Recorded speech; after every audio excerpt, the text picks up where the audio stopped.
ကုသိုလ်တပည့်ငရဲတပိဋ္ဌာတရားဒေသနာတော်ဒီကနေ့ညဓမ္မသဘင်ခန္ဓာကိုရှင်ဘုန်းတော်သခင်ရှင်တော်မြတ်ဖရာ၏မဟာကရုဏာဂုဏ်ကိုအာယုံပြုအတိကျူဖွဲ့ဆိုအပ်သောဝန္ဒနာပနာမအာတိတဂါထာကိုရွတ်ဆိုပူဇော်ခြင်းဖြင့်စတင်ကြရအောင်တရားရှိခင်ဓမ္မမိတ်ဆွေအပေါင်းသူတော်ကောင်းတို့မင်္ဂလာရှိသောနေ့ရက်များကိုပိုင်ဆိုင်နိုင်ကြပါစေဓမ္မနိရှာ YouTube Channel မှာတရားတော်မြတ်ကိုနေ့တိုင်းတင်ပေးနေပါတယ် Like and Subscribe လုပ်၍ကုသိုလ်ယူတော့ကြပါလို့မေတ္တာရပ်ခံပါတယ်ခင်ဗျာယောကပ္ပကောတိဟိပိယပမေယံကာလံကရွန်တောတိဒုက္ခရာနိခေရံကတောလောကဟိတယာနာထောနမောမဟာကရုဏိကတတတ္တယောနာထောဝိနိယမြာစွာတတ္တဝါဤချမ်းသာစီးပွားလိုလားတောင်းတအကုန်ပေါင်းခါသဖြင့်နာထမြညာခြင်းရှင်တော်မြတ်ဖရာသည်ကပ္ပကောတိဟိပိဂရေကဘာအရေးအတွက်သင်္ချာတို့ဖြစ်တော်လဲအဘေမေယံရည်အတွက်တိုင်းတာဖော်ပြခြင်းကမစွမ်းနိုင်ပါသောကာလလေးအသင်ချေသိမ့်နေရောပါရှိကြသောကာလပတ်လုံးလောကဟိတယတတ္တလောကဤအကျိုးစီးပွားအလုံးကအတိဒုက္ခရာနိဥ္စာတဲ့ချေလက်အင်္ဂါမိတ္တကြီးမာသမိတာနှင့်တထာဇနီစဉ္ကြီးဟုကျက်တိထဝေ90အစုအလုံးခဲရင်သောမှုတို့ကိုကရွန်တော်ဖျားဖြစ်ရန်ဤတန်ကြိုးကုတ်အထုတော်မူရသည်ဖြစ်၍ခေရန်လက်ချေမျက်လုံးအသက်ဆုံးရဲ့နှလုံးစေဝံကိုရောဤပြမញ្ញင်းတို့ကတောဘဝဒါနံကျိန်ဖန်များစွာရောက်တော်မူခဲ့ရရှာလေပြီမဟာကရုဏီကတတတ္တဝါများယံဝေတာကဲ့သို့တနာချစ်ခင်မဟာကရုဏာရှင်ဖြစ်တော်မူသောတသနာထသဝိနည်းများစွာတတ္တဝါဤချမ်းသာစီးပွားလိုလားတောင်းတအကုန်ပေါင်းခါသဖြင့်နာထမြညာထိုရှင်တော်မြတ်ဗျာအားနမောယုတိပြောင်းပြောမှန်ကိုလျော့၍ကရောယုကျိုးရှိခိုးခြင်းသည်အထုဘဝတုစင်စစ်မသွေဖြစ်ပါစေတည်းကုသိုလ်တပည့်ငရဲတပိဋ္ဌာဗမာစကားပုံထဲမှာအလုံးကြားဖို့ကြလိမ့်မယ်ဒီစကားလုံးလေးရှိတယ်ကုသိုလ်တပည့်ငရဲတပိဋ္ဌာဆိုတာလုပ်တဲ့အလုပ်ကတော့ကုသိုလ်ရေးလုပ်ငန်းကိုလုပ်တယ်သို့တော့အကုသိုလ်အမှုတွေကများလာတဲ့အခါကျတော့ရလိုက်တဲ့ကုသိုလ်ကတပည့်သားလောက်ရပြီးတော့ကျန်တာတွေကငရဲအတွက်ဖြစ်စေတတ်တဲ့အကုသိုလ်တွေကပဲများသွားတယ်ဒီလိုအမျိုးမရှိဘူးလားလို့ဆိုရှိတယ်လောကကြီးမှာကုသိုလ်လုပ်ပေမဲ့လို့ကုသိုလ်ဆိုတာလောက်တတ်မှကုသိုလ်ဖြစ်တယ်မလောက်တတ်ရင်အကုသိုလ်တွေလည်းဖြစ်တတ်တယ်အဲ့ဒါကြောင့်မို့လို့ဘုန်းကြီးတို့တရားချစ်ခင်သူတော်စင်ပြိတ္တတို့ရှေးဥစွာဒါဟာကုသိုလ်လားဒါဟာအကုသိုလ်လားဒါကိုသိဖို့လိုတယ်အခုဒီစကားပုံမှာကုသိုလ်တပည့်ငရဲတပိဋ္ဌာလို့ဆိုငရဲတပိဋ္ဌာလို့ပြောတာကအကုသိုလ်မှန်လို့ရှိရင်ငရဲတရိစ္ဆာန်ပြိတ္တာအတူရကယ်လို့ခေါ်တဲ့အပယ်လေးပုံမှာအကျိုးပေးတတ်လို့ငရဲကြစေတတ်တဲ့အကုသိုလ်ကံလို့ရည်စူးပြီးတော့ငရဲလို့ပြောတာအရာစကားမှလည်းပြောလို့ရှိတယ်မဟုတ်လားဒါလို့ရင်ငရဲကြည့်သလားအကုသိုလ်ဖြစ်သလားလို့မေးတဲ့လူကအလွန်နည်းတယ်ငရဲကြည့်သလားပဲမေးတယ်ဒါငရဲမကြည့်ဘူးဆိုရင်လောက်ကောင်းလုပ်လိုက်ပါနော်ငရဲကြည့်မှတော့ကြောက်တော့ကြောက်သားပဲသို့တော့ငရဲကြီးတယ်ဆိုတာအပြစ်ကြီးတာကိုပြောတာအဲ့တော့အပြစ်ကြီးတယ်ဆိုတာအကုသိုလ်ဖြစ်တာကိုပြောတယ်ကုသနာမှာအကုသိုလ်ဖြစ်လာလို့ရှိရင်အကုသိုလ်ဖြစ်တိုင်းတော့ငရဲကြတာမဟုတ်ဘူးဘယ်ရာပဲဖြစ်ဖြစ် သူ့တိုင်းတာနဲ့သူရှိလှုပ်ဆောင်ချက်တွေမှာအကုသိုလ်ချင်းတူပေမဲ့လို့ဆိုပါစို့လောဘဖြစ်ထားခြင်းတူပေမဲ့လို့မြတ်စွာဘုရားကမှဒီလောဘဟာဘယ်ထိအောင်အကျိုးပေးမယ်ဆိုတာဘုရားပဲသိတယ်ဘုရားသိတယ်ဆိုတာဖြစ်ပေါ်လာတဲ့လောဘရဲ့energy တွေပတ်ဝန်းကျင်အခြေအနေတွေထို့လောဘဖြစ်ပေါ်ရဖြစ်တဲ့ပုဂ္ဂိုလ်ရဲ့အနေအထားတွေဒီလိုဘက်ဆုံကြည့်ပြီးတော့မှဆုံးဖြတ်ချက်ချဒီတိုင်းပြောလို့မရဘူးသူတဏ္ဍာမှာဖြစ်တာလဲလောဘငါတဏ္ဍာမှာဖြစ်တာလဲလောဘချင်းအတူတူအလုံးဟာအပင်ငရဲကိုကြစေထသလားအပင်ငရဲကိုပို့ဆောင်မလားလို့ဆိုမဟုတ်ဘူးတချို့လောဘကငရဲကိုချတယ်တချို့လောဘကြတော့တိရစ္ဆာန်ဘဝကိုပို့တယ်တချို့လောဘကပြိတ္တာဘဝကိုပို့တယ်အဲ့တော့သုတ္တပါဠိတော်တွေမှာငရဲတိရစ္ဆာန်ပြိတ္တာလို့အပေကိုသုံးပုံပဲရေးတာများတယ်အဲ့ဒီပြိတ္တာဆိုတဲ့ထဲမှာအတုရကယ်ထက်ပြီးတော့အပေ၄ပုံလို့ဒီလိုမှတ်ကြတာပေါ့အဲ့တော့အဲ့ဒီလိုအကုသိုလ်ကံအကျိုးပေးတဲ့ဘုံဟာ၄မျိုးရှိတာအကုသိုလ်ကံတက်တက်ရဲ့အကျိုးပေးရဘုံဟာ၄မျိုးရှိတယ်အဲ့ဒီ၄မျိုးထဲမှာအဆိုးဆုံးကတော့ငရဲဘုံပဲပေါ့ငရဲတဲ့နည်းနည်းသက်တာကြတော့တရိစ္ဆာန်နဲ့နည်းနည်းသက်တာကပြိတ္တာတဲ့နည်းနည်းသက်တာကအတုရကယ်လို့ဒီလိုပြောလို့ရတယ်အဲ့တော့အကုသိုလ်ကံတွေထဲမှာကိုလှုပ်တဲ့လူရဲ့အတိုင်းအတာလှုပ်တဲ့လူရဲ့အနေအထားလှုပ်သူရဲ့တဏ္ဍာမှာဖြစ်ပေါ်လာတဲ့အနေအထားဖြစ်ပေါ်လာတဲ့အကုသိုလ်စိတ်ရဲ့စွမ်းအားပတ်ဝန်းကျင်အခြေအနေဒါတွေကိုကြည့်ပြီးတော့သိနိုင်တာဘုရားမှသိတယ်ဒါကြောင့်မို့မြတ်စွာဘုရားကတော့မှန်မှန်ကန်ကန်တပ္ပထဂာမိနိပฏิပဒါဆိုမြတ်စွာဘုရားရဲ့တထာဂတဗလဘုရားရှင်တို့ရဲ့အင်အား10မျိုးထဲမှာတပ္ပထဂာမိနိပฏิပဒါတဲ့ဘယ်ဘဝရောက်မယ်ဆိုတဲ့အကျင့်လှုပ်ဆောင်ချက်တွေနဲ့ပတ်သက်ပြီးတော့သူ့ရဲ့လှုပ်ဆောင်ချက်ဟာတော့ဘယ်ဘုံကိုပို့မှာပဲလို့ဆိုတာမြတ်စွာဘုရားကရှင်းလင်းပြီးတော့ဟောကြားနိုင်တယ်ကျန်တဲ့ပုဂ္ဂိုလ်တွေကရှင်းလင်းပြီးတော့မဟောကြားနိုင်ဘူးတဲ့ဘုရားကလွဲပြီးတော့ကျန်တဲ့ပုဂ္ဂိုလ်တွေကအတိအကျမပြောနိုင်မြတ်စွာဘုရားသခင်ကိုရောမြတ်ကတော့အတိအကျပြောတယ်ဘာဖြစ်လို့ပြောနိုင်တာတုံးလို့ဆိုအချင်းဒီအရရက်ကိုမြတ်စွာဘုရားမှာကုံစင်အောင်သိတယ်လူတွေကအကြောင်းကိုကြည့်ပြီးတော့ခံမှန်းပြောကြတာဟိုဖြစ်ပေါ်နေတဲ့အကြောင်းတစ်ခုကိုကြည့်ပြီးတော့ဘာဖြစ်လိမ့်မယ်ညာဖြစ်လိမ့်မယ်ကြိုတင်ပြီးတော့ခံမှန်းပြောဆိုကြတာတွေရှိတာပေါ့မုံတိုင်းသတင်းတွေထုတ်ပြန်တာတို့မိုးလေဝသသတင်းတွေထုတ်ပြန်တာတို့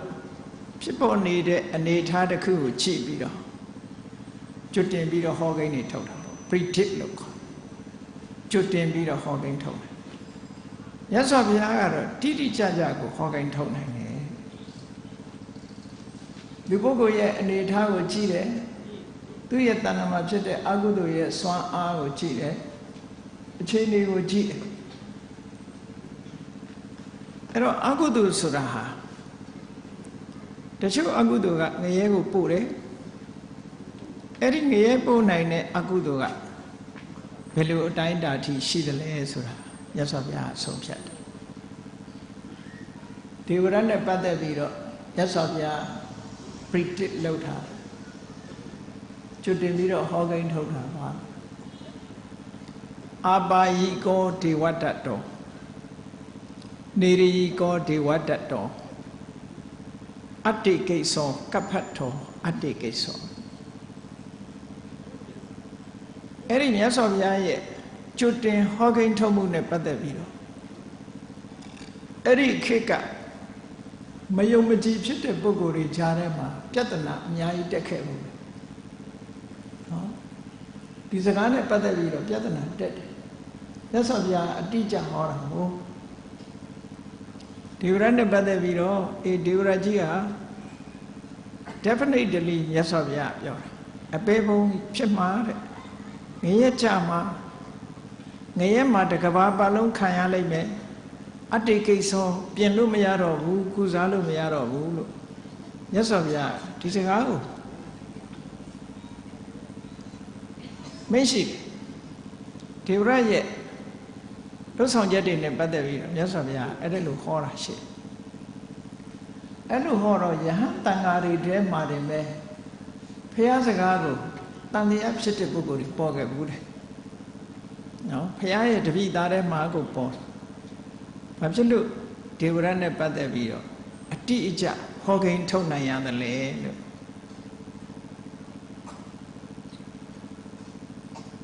မြတ်စွာဘုရားမှာသူများနဲ့မတူတဲ့ဉာဏ်စွမ်းရှိအရာခတ်သိမ်းကိုမြင်နိုင်တဲ့ဉာဏ်စွမ်းရှိအဲ့ဒီဉာဏ်စွမ်းနဲ့ဆုံးဖြတ်ချက်ချဒေဝရနဲ့ပတ်သက်ပြီးတော့အဲ့လိုကျွတ်တင်ပြီးဟောကိန်းထုတ်တာနဲ့ပတ်သက်ပြီးမြတ်စွာဘုရားကအရှင်အာနန္ဒာကိုမိန့်ကြားတာရှိတယ်ငါဒေဝရနဲ့ပတ်သက်ပြီးတော့အခုလိုတိတိကျကျဧကံတကယ်ကိုဖြစ်မယ်လို့အတိအကျဧကံဒိဋ္ဌစကားကိုသုံးတာ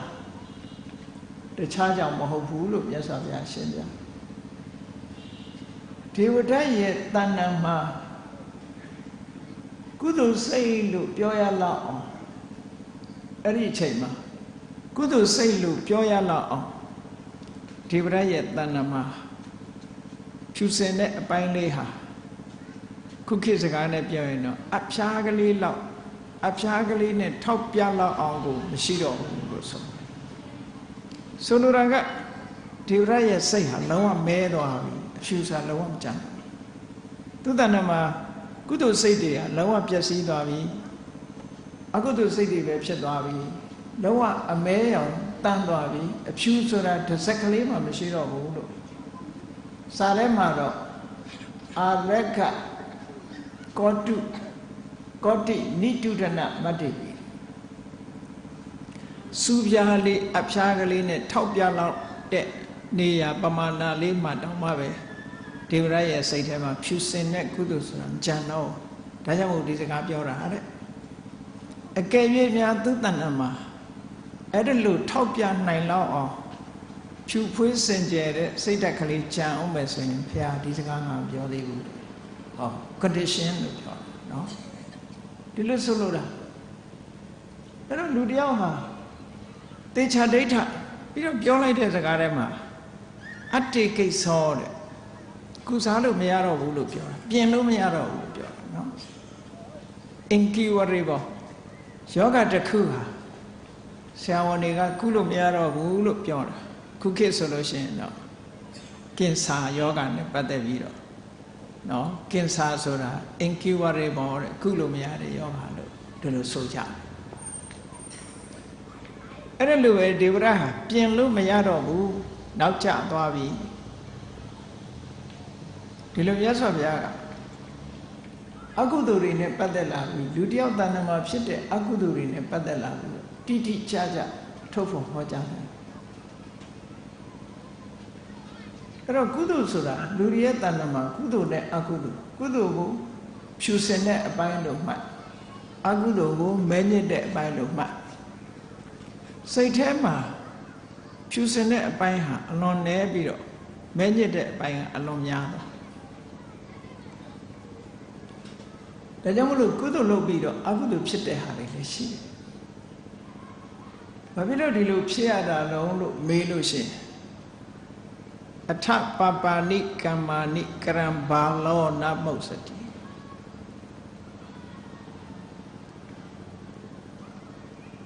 သူကကရံဘာလောနဘုစတိအကုသိုလ်လုပ်နေတဲ့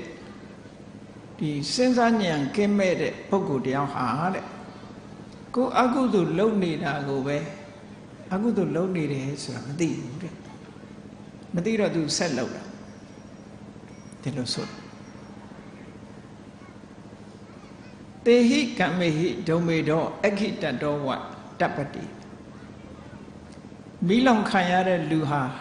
တကယ်လုံး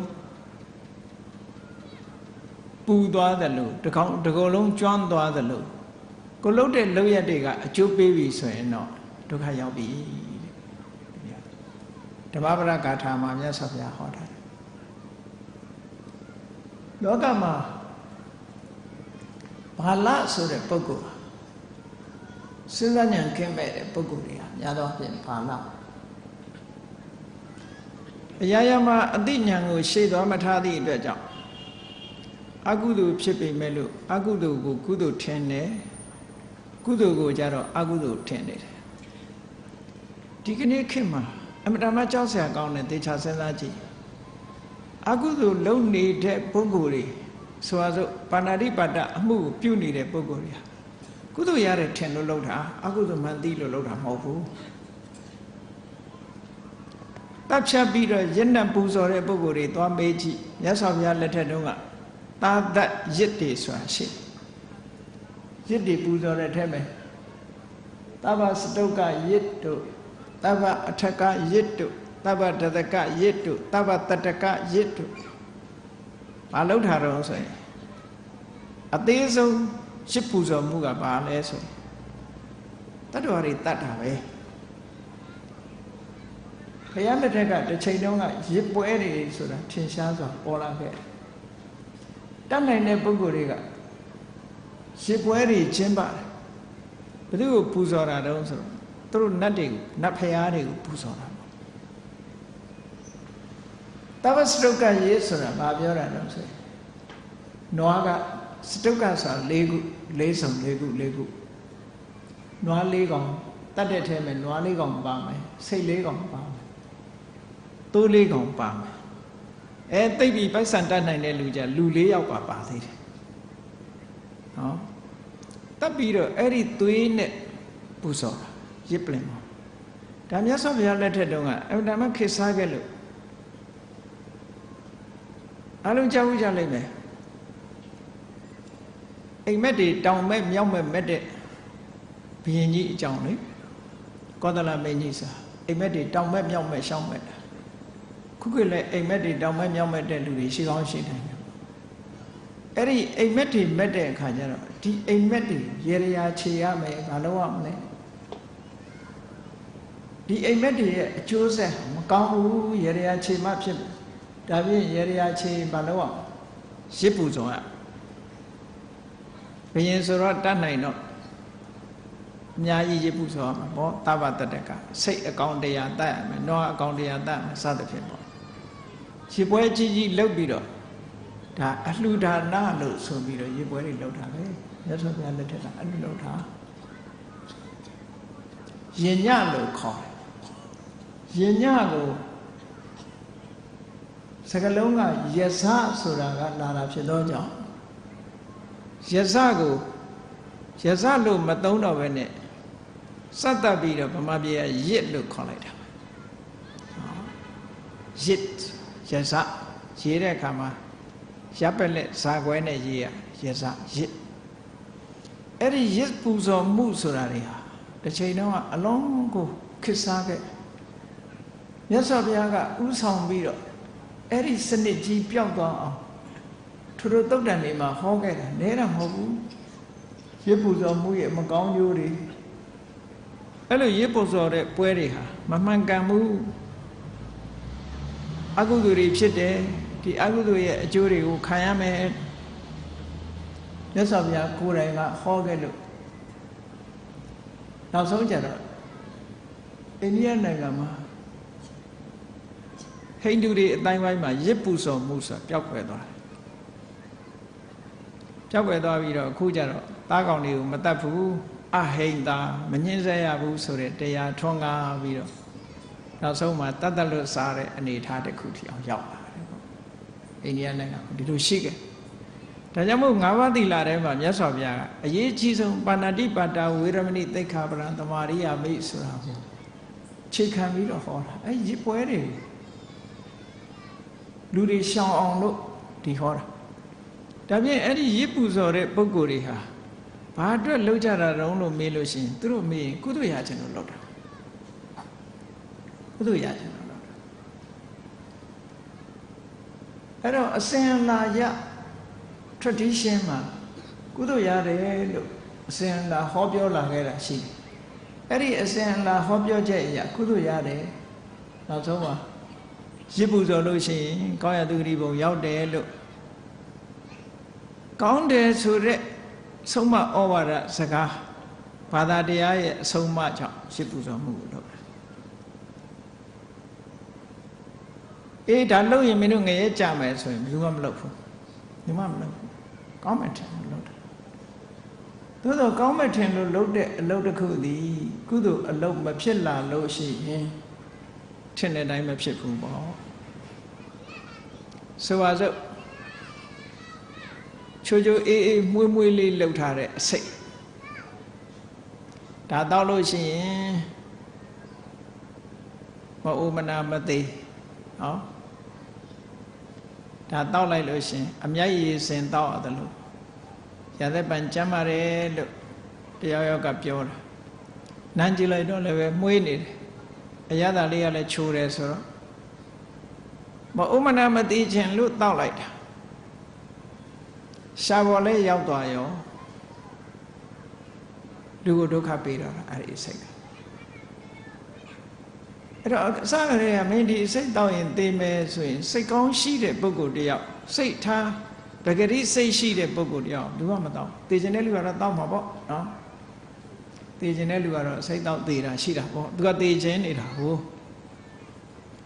ကျမ်းမမဲ့လို့ထင်လို့တောက်တဲ့ပုဂ္ဂိုလ်တွေဟာစိတ်မှမသိလို့တောက်အဲ့ဒါလိုပဲကုသိုလ်ရတယ်လို့ဆုံးမဩဝါဒလမ်းညွှန်ချက်ကိုအကြောင်းပြုပြီးတော့ဒါကိုကုသိုလ်ရတဲ့လုပ်ငန်းတစ်ခုအနေနဲ့လုပ်ကြတယ်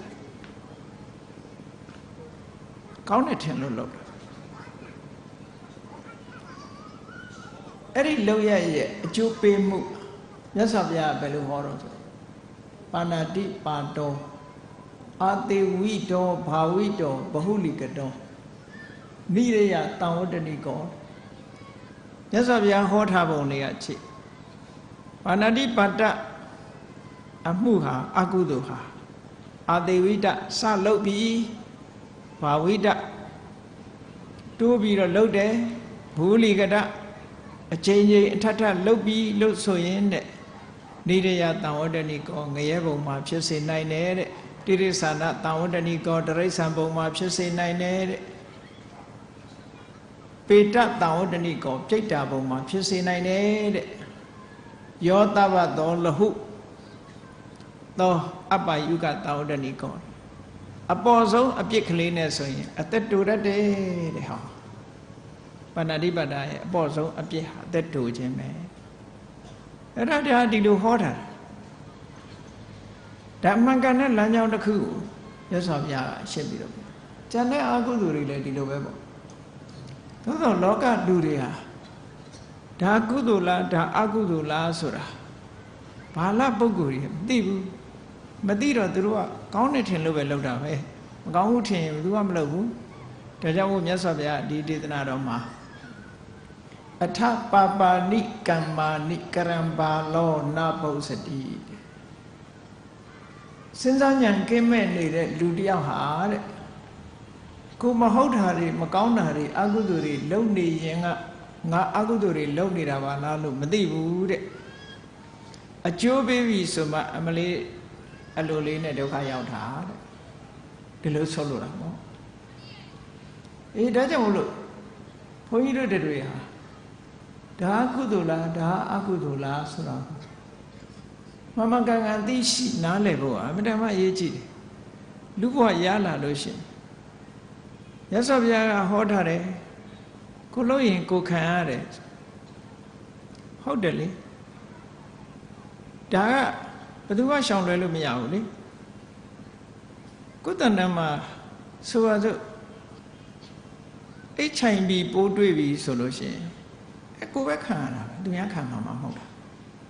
ယောဂဖြစ်ပြီးဆိုလို့ရှိရင် သားသမီးမှာယောဂဖြစ်ရင်အမေကငါမျှပေးနင်သက်သာအောင်လုပ်လို့ရမှာရဘူးကိုဖြစ်ကိုခံဆိုတာဓမ္မထင်ရှားတယ်နော်အကျန်တဲ့ပုဂ္ဂိုလ်တွေရောမခံရဘူးလားဆိုတော့စိတ်ဆင်းရဲမှုလေးတော့ခံရတာပေါ့ဆိုပါစို့မိဘုံနာကြိုက်ရင်နည်းနည်းတော့ပူတာပေါ့အဲတော့ပူမှာပေါ့ကိုမိသားစုထဲမှာအကုသိုလ်များတဲ့လူတယောက်ရောက်လာရင်တော့အပူလေးတော့ကူးဆက်တာပေါ့သို့တော့အပြည့်အဝခံရတာကတော့လောက်တဲ့လူပဲကျန်တဲ့လူကအပြည့်အဝမခံရဘူးတဲ့အဲ့ဒါကိုပြောတာဘာလဟာကိုယ်တိုင်မဟုတ်တာလုံနေတာကိုမဟုတ်တာလုံမှမသိဘူးတဲ့အကျိုးဆက်ပေါ်လာလို့ဆိုရင်တော့မိလောင်ခံရတယ်လို့ဒုက္ခတွေ့ပြီလို့ဒီဒေသနာတော်မှာမြတ်စွာဘုရားဘာကိုအကြောင်းပြုပြီးတော့ဟောခဲ့တာတုံးလို့ဆိုမြတ်စွာဘုရားလက်ထက်မှာလည်းပဲအလွန်ဆိုးတဲ့အခြေအနေတွေလူမိုက်တွေရှိတာလူဆိုတာဘယ်ခေတ်မှာပဲရှိတာပဲပညာရှိတဲ့လူနဲ့ပညာမဲ့တဲ့လူအမြဲတမ်းရှိတာ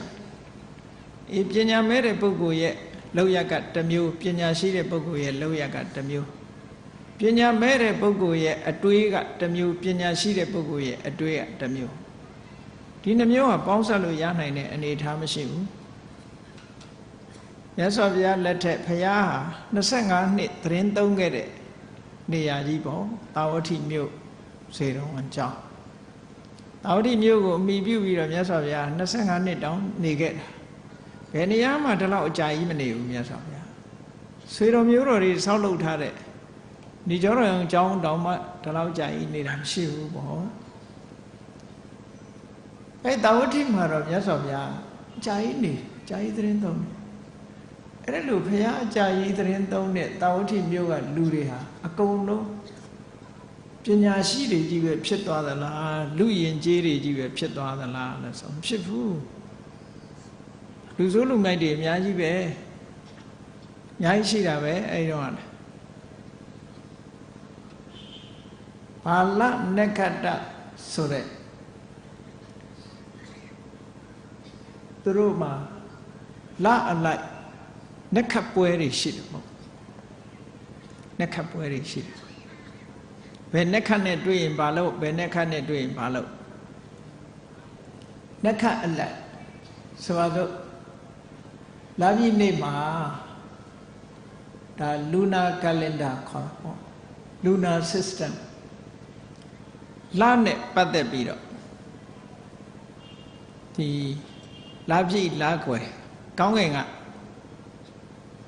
မွန်းဆိုတဲ့လာကြီးရဲ့အနေထားကိုကြည့်ပြီးတော့လူတွေရဲ့ရက်တွေတွက်ကြတယ်လာပြီနေ့ဆိုတာဟာသူကလမှာအစိတ်အပိုင်း16ခုရှိတယ်အားလုံးသိကြလိမ့်မယ်လဇန်1ရက်နေ့ကနေစပြီးတော့လဟာထွက်တာဒါပေမဲ့လူမမြင်သေးဘူးเนาะတခါတလေတော့လေကြည်လင်မြင်ကောင်း2ရက်နေ့ဆိုရင်မြင်ပြီ3ရက်နေ့ကျတော့ဗမာစကားတော်ရှိသေးတယ်မဟုတ်လား3ရက်လခုံးမျက်စာတဲ့3ရက်လောက်ဆိုရင်လကလေးကအစိတ်ကလေးတစ်ခုပေါ်လာတယ်အဲ့ဒီလိုအစိတ်ပေါင်းလမှာအဲ့ဒါကိုအစိတ်ကိုကလာလို့ခေါ်တယ်အဲ့ဒီအစိတ်ပေါင်း16ခုပြည့်သွားပြီဆိုရင်လဟာဝိုင်းဆက်သွားတယ် full moon လို့ခေါ်တာဝိုင်းသွားတယ်ဒါမို့လို့လာပြီနေ့ထွက်တဲ့လတဲ့လာပြီကျော်တရက်နေ့ထွက်တဲ့လပိုဝိုင်းဆက်တယ်လို့ဆိုကလာပြည့်သွားတယ်လို့ပြော16ရက်ဆိုလကလာပြည့်သွားစိတ်ပိုင်း16ခုနဲ့ပြည့်သွား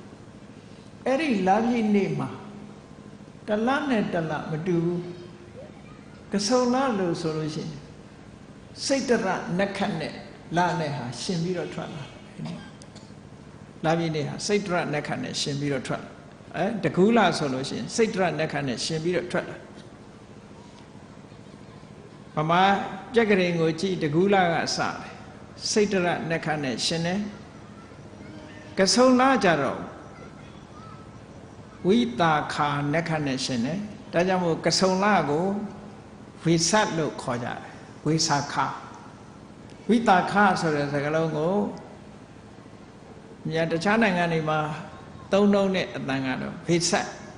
ဒါမို့ဝိသတ်ပွဲဆိုတာကဆုံလာပြီနေပွဲကိုပြော နက္ခတ်နဲ့နာမည်ပေးထားတာပါဠိဘာသာမှာလည်းပဲတကူလာကိုပါဠိလိုစိတ်တလို့ခေါ်တယ်ဘာဖြစ်လို့တော့ဆိုရင်စိတ်တရနက္ခတ်နဲ့လာပြီးဟာရှင်းတယ်လာပြီးနေရရှင်းပြီးတော့ထွက်လာစိတ်တရနက္ခတ်လို့ခေါ်တယ်ကဆုံလကြတော့ဝိသခနက္ခတ်နဲ့ရှင်းပြီးတော့ထွက်လို့ဝေတာခဆိုတာကဆုံလနေယုံလကြတော့စိဋ္ဌနက္ခတ်နဲ့ရှင်းသည့်အတွက်ကြောင့်နေယုံလကိုဇိဋ္ဌလို့ခေါ်တယ်ဝါဆိုလကြတော့အာတန်လီနက္ခတ်နဲ့ရှင်းတာမဟုတ်အာတန်လလို့ခေါ်တယ်လို့သူလနဲ့သူနက္ခတ်နာမည်တွေရှိတယ်ပေါ့အဲ့ဒီလိုနက္ခတ်တွေရဲ့နာမည်တွေဟောသွားအဲ့ဒီထဲမှာဗမာမာတောင်ရှိတယ်ထမရဲ့ကြာတစောင်းမုံလာပြီဆိုလို့ရှိရင်နော်တစောင်းမုံလာပြီဟာစောရနက္ခတ်ဆိုပြီးတော့တစောင်းမုံလာမဟုတ်တရုပ်လာပြီနေမှာမဟုတ်တရုပ်လုပ်တဲ့လူတွေအများကြီးရှိတယ်ဆိုင်ဘုတ်တွေဟိုရွှေ့ဒီရွှေ့တယ်ဘဝပြေမှာလည်းလောက်ကြတာတွေရှိတယ်ပေါ့နော်အဲ့ဒီတစောင်းမုံလာပြီနေလည်းဖြစ်ချင်ဖြစ်မှာပေါ့စားထဲမှာတော့ဘယ်လလို့တော့မပြောဘာလနက္ခတ္တလူမိုက်တွေရဲ့ပွဲလန်းတဲ့ပင်ကျင်းပတဲ့နက္ခတ်ပွဲတဲ့ပင်ရှိတယ်တဲ့သူတို့စီမှာဆိုရင်တလတစ်ခါနက္ခတ်ပွဲတွေလုပ်ကြတယ်ပေါ့ပူဇော်ပွဲတွေလုပ်ကြတယ်အဲ့ဒီထက်မဲ့သူကဒီသူတို့ကိုးကွယ်တဲ့ဟာကလည်းပဲအမျိုးမျိုးရှိတယ်ကောင်းတဲ့ဟာရှိတယ်လို့မကောင်းတာရှိတာအဲ့ဒီတချို့နက္ခတ်ကြတော့လူတွေကမလုပ်လဲဆိုရင်ဘာလနက္ခတ်ကြသူတို့အဆိုရအဲ့ဒီနေ့ဆိုရင်ဘာလုပ်တော့ဆိုရင်ပါဇက်ကရုပ်ရုပ်မာမာစကားတွေပြောကြတာအိမ်တိုင်းလိုက်ပြီးတော့ရုပ်ရုပ်မာမာစကားတွေမကြောက်ဝမနာသာစကားတွေပြောကြတယ်ဟဲ့တော်ကြပါတော့ဆိုပြီးပတ်စံလေးပေးလိုက်လို့ရှိရင်ထွက်သွားကြအဲ့ဆံမပေးမချင်းတော့မဟုတ်တရုပ်တွေပြောကြတာပဲတဲ့အဲ့တော့စာထဲမှာတော့အတ္တဘိဝါစာဆိုတာလူကြားထဲမှာကြားမကောင်းတဲ့စကားလို့ပြောတာကိုယ့်ကိုယ်သာတွေးကြည့်နော်လူကြားထဲမှာနားထောင်လို့မကောင်းတဲ့စကားမျိုးတွေကိုပြောတယ်တဲ့ရုပ်ရုပ်မာမာစကားတွေပြောတယ်အဲ့တော့အိမ်တိုင်းကပတ်စံပေးလိုက်တဲ့အခါကျတော့အဲ့ဒီပတ်စံယူပြီးတော့တောက်စားပြောပါကြတာဘယ်နည်းကြာတော့ဆို9ရက်ကြာဘုရားလက်ထက်ကရသော်ဘုရားတောင်မှပဲအေးဘုရားကိုကြည်ညိုတဲ့တရားဓမ္မတွေကအရှင်ဘုရားတို့ဆုံးငံမကြွပါနဲ့ဒီ9ရက်တော့ကျောင်းမှာပဲသတင်းသုံးပါဆိုပြီးတော့ဆွန့်ချက်ပြီးတော့ကျောင်းပို့ကြဘာဖြစ်လို့တော့ဆိုရင်ခုနလူမိုက်တွေကမကြောက်မနာတာစကားတွေဆဲဆိုပြီးတော့တစ်မျိုးလုံးဟာအုံကြက်ဖြစ်နေအဲ့ဒီနေ့မှာဆဲလည်းကိစ္စမရှိဘူးဗမာပြည်မှာလို့ပေါ့နော်ခုချိန်မှာရေပဲ့ရင်တော့ရံဖြစ်မှာပေါ့တကြံလွင်းကြတော့ပဲ့ရင်ခန်းနေကြပွဲကိုအဲ့ဒီဘာလနှစ်ခတ်ပွဲမှာဆိုလို့ရှိရင်ဆဲကျင်တိုင်းဆဲနော်နာဂွန်းဆိုထားမှာပဲရဆဲကျင်တိုင်းဆဲပြောကျင်တာတွေပြောမကြောက်ဝမနာတာတွေပြောဘာမှပြန်ပြောလို့မရအခါကိုသူကအဲ့ဒီလိုပွဲမျိုးဟာတောဝတိမျိုးမှာဖျားရှိနေတုန်းကိုပဲဒီပွဲမျိုးဖြစ်ခဲ့တယ်တဲ့9ရက်တိတိလူတွေဟာဒုက္ခရောက်ကြတယ်လူတော်လူကောင်းတွေဒုက္ခရောက်ကြတယ်ပေါ့ခုနကလူမိုက်တွေကတော့ပျော်ကြတယ်ပေါ့အေးအဲ့ဒီပွဲကြီးရက်တတ်မှတ်ထားတဲ့ရက်ကုံဆုံးသွားတော့မှအလုံးဟာနားချမ်းသာပြီးတော့ဖျားမှုရှိတဲ့တန်ဃာတွေဆုံးကပြန်ဝင်ကြတယ်ဒါလို့ဆိုတယ်အဲ့ဒီဟာနဲ့ပတ်သက်ပြီးတော့မြတ်စွာဘုရားကဘာဟောတော့ဆိုပမာဒမနုယုံဇန္တိဘာလာဒုံမေဒီနောစနာအေးအတိညာလောကလူတွေကစဉ်းစားညာအမတန်နေကြတယ်အတိညာမရှိတဲ့ပုဂ္ဂိုလ်တွေဟာအပျော်အပါးလောက်သာအာယုံထားပြီးတော့ကြိုးစားနေကြတာတဲ့တကယ်ကိုအတိညာရှိတဲ့ပုဂ္ဂိုလ်မှသာလေအပမဒင်းစမေဓာဝီဓနံတိထံဝရခတိတန်မိုးရှိတဲ့စိန်ရွှေယရနာကိုမပြောင်းမပြက်အောင်တရွတ်တရလုံုံတဲ့နေရာမှာတိမ့်ထားတယ်လို့ပဲအတိညာရှိတဲ့ပုဂ္ဂိုလ်တွေကကုသိုလ်ကောင်းမှုကိုအမှတ်ရတဲ့သူတို့ရဲ့တန်မိုးရှိတဲ့စိတ်ဓာတ်လေးပေါ်မှာဒီလိုတန်မိုးရှိတဲ့ယရနာလိုတန်မိုးထားကြတယ်လူမိုက်တွေကတော့အဲ့ဒါတန်မိုးမထားဘူးလို့ဒီလိုပြောတယ်လောကမှာအကောင်းနဲ့အဆိုးဆိုတာဒီလိုတွန်တွဲနေတယ် cái có bị agudo lâu cả agudo tát tát gudo thêm bị đó lâu đấy agudo để xí đấy agudo thêm bị đó gudo lâu chả là xí đấy agudo lâu thêm bị đó agudo để lâu chả là xí sau đó agudoဖြစ်ပေမဲ့လို့ကုသိုလ်လို့ထင်မှတ်နေတဲ့အရာရှိတယ်။ဘာလဲလို့ဆိုလို့ရှိရင်ဥပမာပြေမှာလည်းရှိတာပဲ။အရက်ဝိုင်းသွားပြီးတော့အရက်ကိုတကားခံတာလေ။ဒါနကောင်းမှုလုပ်တာပေါ့။ထင်တော့သူကဘာလို့တကားပဲအရက်တိုက်တဲ့တကားပေါ့။အဲဒီအတွက်သူကနေပြီးတော့ငွေချေးပေးပြီးတော့ဂျန်တဲ့လူတွေကိုအရက်တိုက်တာ။အဲ့ဒါကုသိုလ်ရသလားလို့ဆိုဘယ်ကုသိုလ်ရအဲ့ဒါမျိုးကိုပြောတာသူကအကုသိုလ်တော့အကုသိုလ်ပဲတဲ့ဒါပေမဲ့အကုသိုလ်ကိုတကားခံတယ်လို့ပဲပြောပြီးတော့အဲ့ဒါလည်းဆိုးတာရှိသေးတယ်အရက်ကိုအရက်လို့ရင်ခေါ်ရင်တော်သေးတယ်ယမကာလို့ခေါ်သေးတယ်ယမကာဆိုတဲ့အဓိပ္ပာယ်ကဘုန်းကြီးတွေရဲ့ဝိနည်းကျမ်းထဲမှာအစာအာဟာရနဲ့ပတ်သက်ပြီးတော့အခေါ်၄မျိုးရှိတယ်ဘဝတုဒ္ဒအဖြစ်ပြောရမှာဆိုယာဝကာလိကယာဝကာလိကဆိုတာမနဲ့အာယုန်တက်တဲ့အချိန်ကစပြီးတော့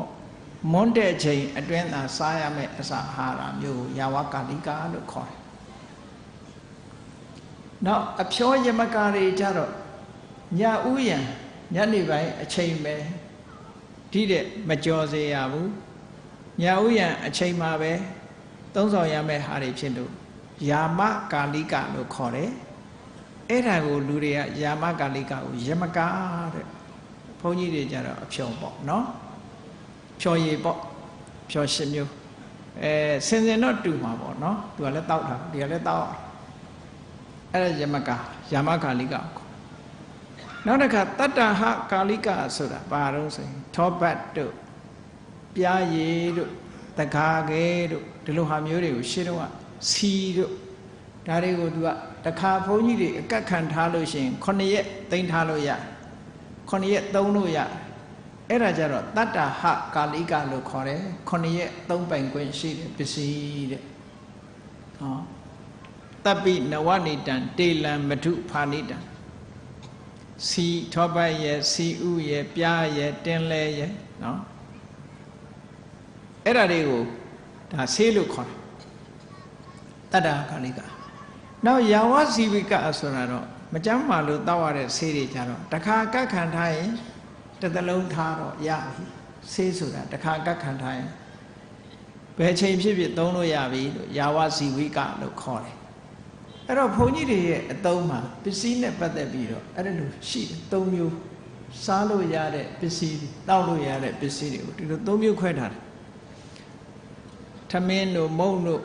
နော်စားစရာတောက်စရာထမင်းဟင်းမုန့်ဆွမ်းဟင်းမုန့်တွေမနေ့စာစားမယ်အသီးတွေ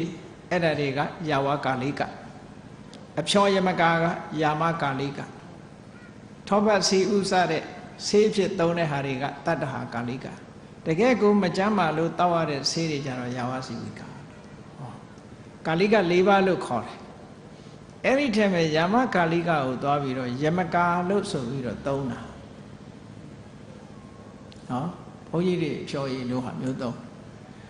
အဲ့ဒီယမကာကိုတခါခံလို့ရှိရင်ကုသိုလ်ရသလားလို့ဆိုပါတော့ကိုလှုပ်တဲ့အလုပ်ဟာဟိုတစ်ဖက်သားကိုကောင်းကျိုးချမ်းသာပေးစေတာလားသို့မဟုတ်မကောင်းကျိုးကိုဖြစ်ပေါ်စေတာလားလို့ဒီမေခွန်းမေးကြည့်ပေါ့ငါးပါးသီလကိုကျိုးပြည့်စေတာလားငါးပါးသီလကိုလုံစေတာလားလို့မေးလို့ရှိရင်ငါးပါးသီလကိုကျိုးပြည့်စေတာပဲအဲ့တော့အကောင်းကိုဖြစ်စေတာလားအဆိုးကိုဖြစ်စေတာလားဆိုအဆိုးကိုဖြစ်စေ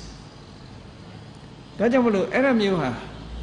လူတွေမှာကုသိုလ်လို့ထင်ရပေမဲ့လို့အကုသိုလ်တွေဖြစ်တယ်ပေါ့အဲ့ဒီဌာနမျိုးကအကုသိုလ်ဌာနလို့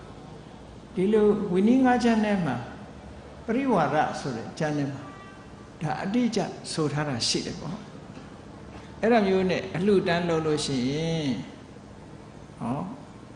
ကုသိုလ်မရဘူးသို့တော့အဲ့ဒီခေတ်ကဒါတွေကိုကုသိုလ်ရတယ်လို့ယူဆတဲ့အယူဆသမားတွေလည်းရှိတယ်ပေါ့ ကုသိုလ်လို့ထင်ရပြီးအကုသိုလ်မဖြစ်တာလေကျန်တာတွေလည်းရှိသေးတယ်ငါ့ကိုအကုန်မပြောတော့ပါဘူးနော်အမျိုးသမီးနဲ့အခန္ဓာတို့ပါတို့ပေါ့ဒါတွေပေါ့အဲ့ဒါလို့အကုသိုလ်အမှုတွေဒီလိုဖြစ်တယ်အဲ့တော့ကုသိုလ်အကုသိုလ်ဆိုတာခွဲခြားပြီးတော့သိဖို့လိုတယ်ကုသိုလ်အကုသိုလ်ဆိုတာဘယ်မှာဖြစ်တာတုံးဆိုတာလည်းသိဖို့လိုတယ်လောက်တာတော့ကုသိုလ်လုပ်ငန်းမှာပဲ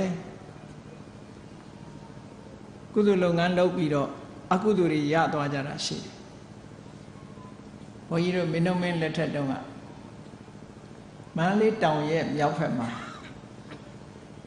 မဟာဓမ္မိကာရမရွှေကျင်တိုက်မကြီးဆိုတာရှိတယ်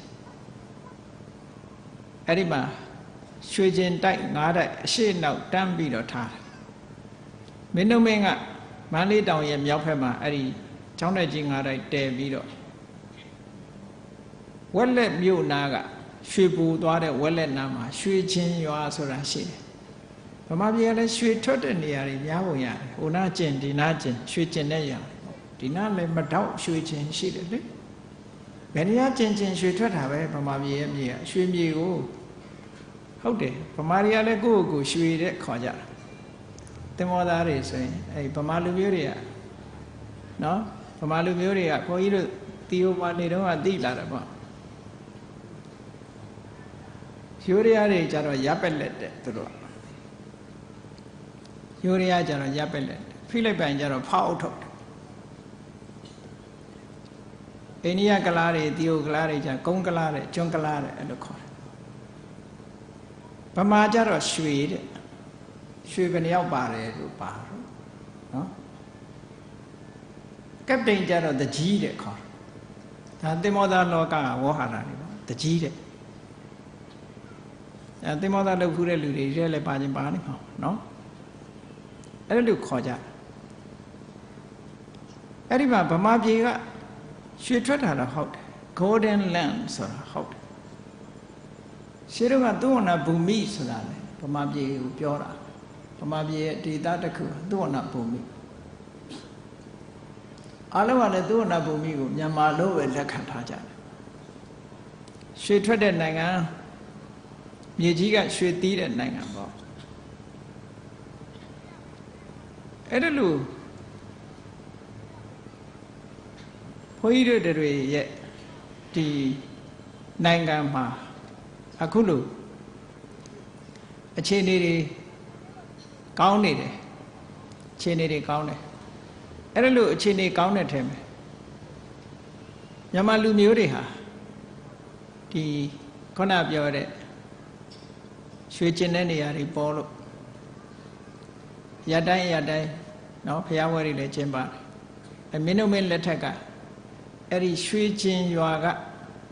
ဝိဓမ္မအနေထိုင်ကောင်းတဲ့ဆရာတော်ကြီးတစ်ပါးဆရာတော်ဥဇာကလာအဲ့ဒီဆရာတော်ကြီးကိုမင်းတို့မင်းကပင့်ပြီးတော့မန္တလေးတောင်မြောက်ဘက်မှာထား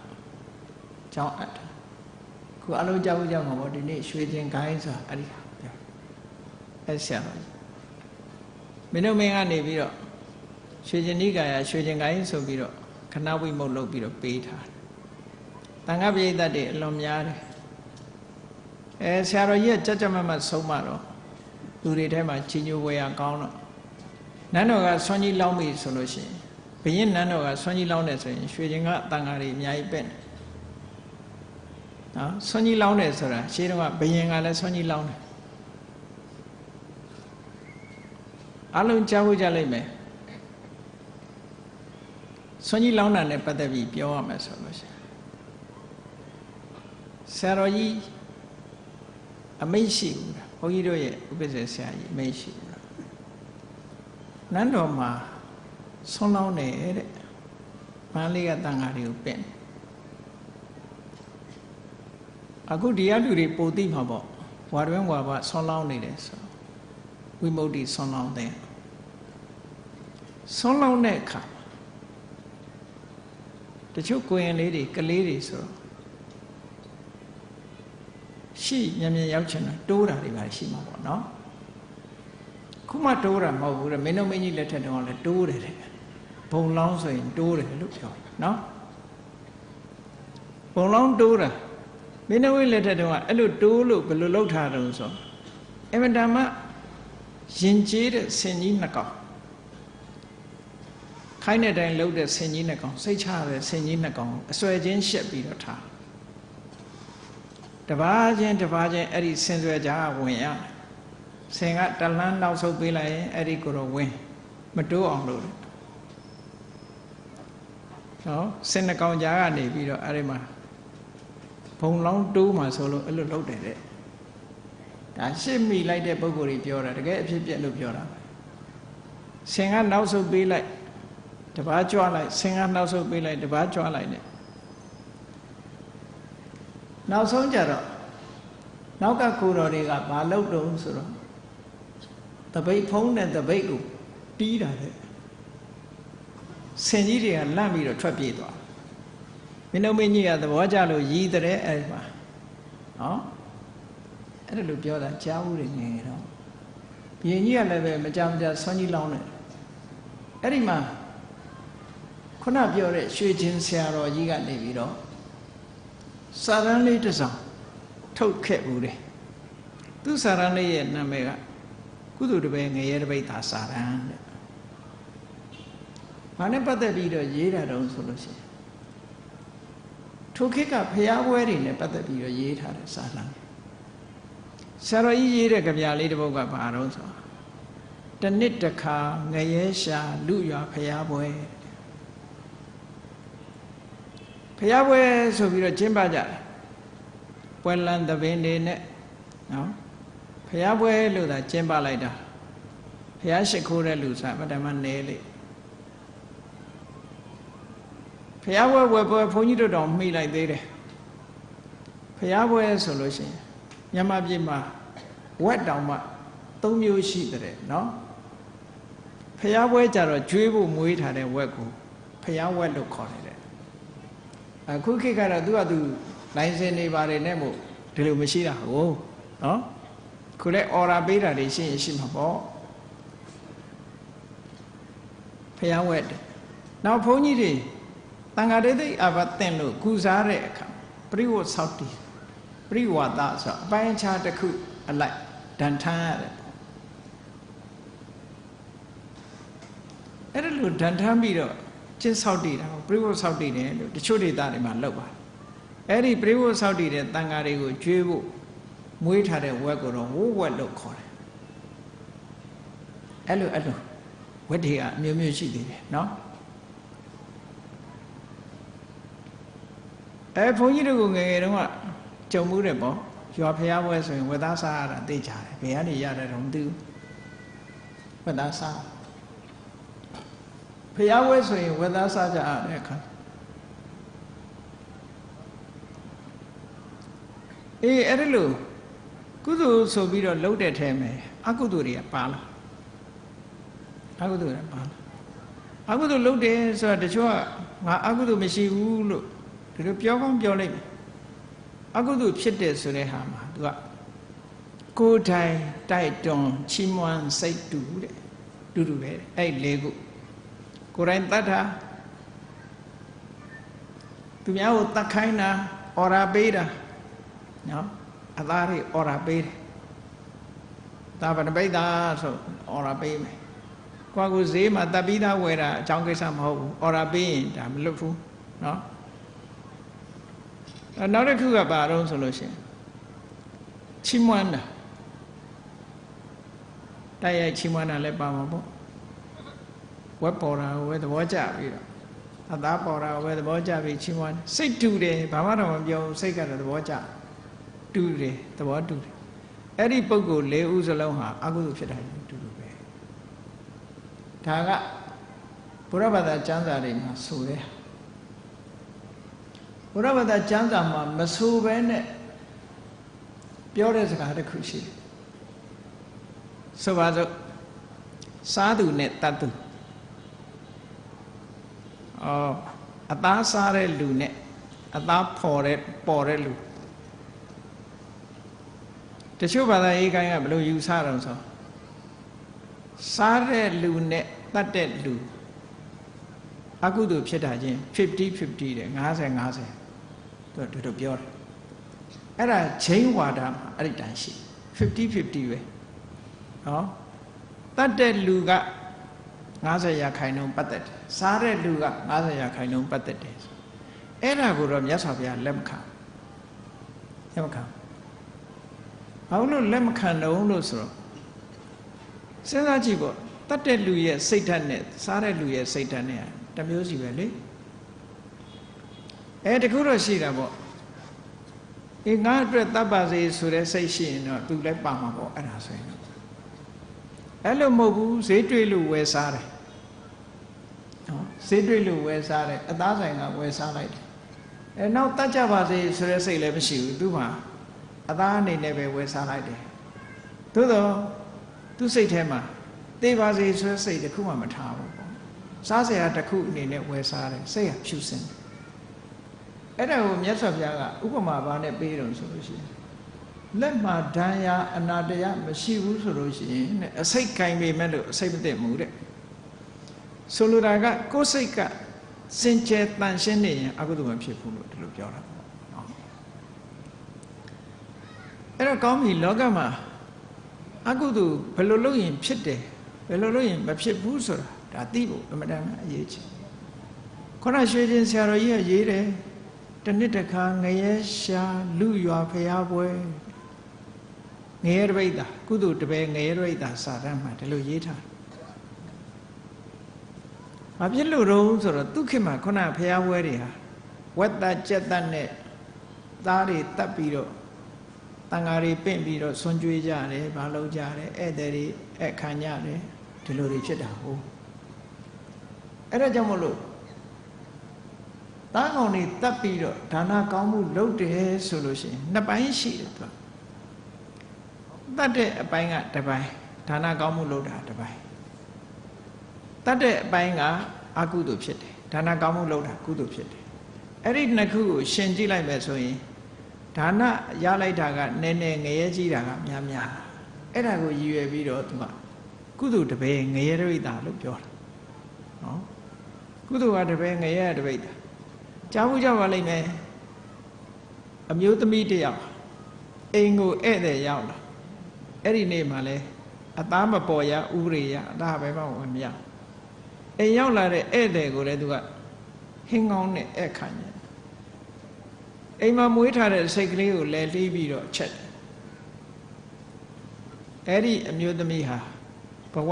တိုင်းမှာသူကဒီလဲလှီးပြီးတော့ချက်လိုက်လို့ငရဲတော့သူကြသွားပြီးငရဲကလွတ်တဲ့အခါကျတော့ဇက်ပြတ်ပြီးတော့သေရတဲ့ဘဝမနေဘူးတဲ့ဒါကြောင့်မို့လို့တချို့ကပြောတယ်စိတ်မွေးအမြခံရတယ်လို့ဆိုတချို့ကထင်ကောင်းထင်လိုက်မယ်ကိုကတခါတည်းတတ်တာဘာဖြစ်လို့ဒီလောက်ခံရတော့ဆိုလူရဲ့တဏ္ဍာမှာဖြစ်တဲ့စေတနာနဲတာမှမဟုတ်တာအဲ့ဒါမေးလို့ရှိရင်ကိုပြန်မေးရလိမ့်မယ်တရားပင်စိုက်တဲ့အခါမှာတစည်းတည်းစိုက်တာအပင်အသီးတော့တစ်လုံးနဲ့သီးသလားသို့မဟုတ်အများကြီးသီးတာလားတခုတည်းလုပ်ပြီမဲ့လို့အများကြီးရတယ်ဆိုတာထင်ရှားတယ်နော်အများကြီးရတယ်ဆိုတာထင်ရှားတယ်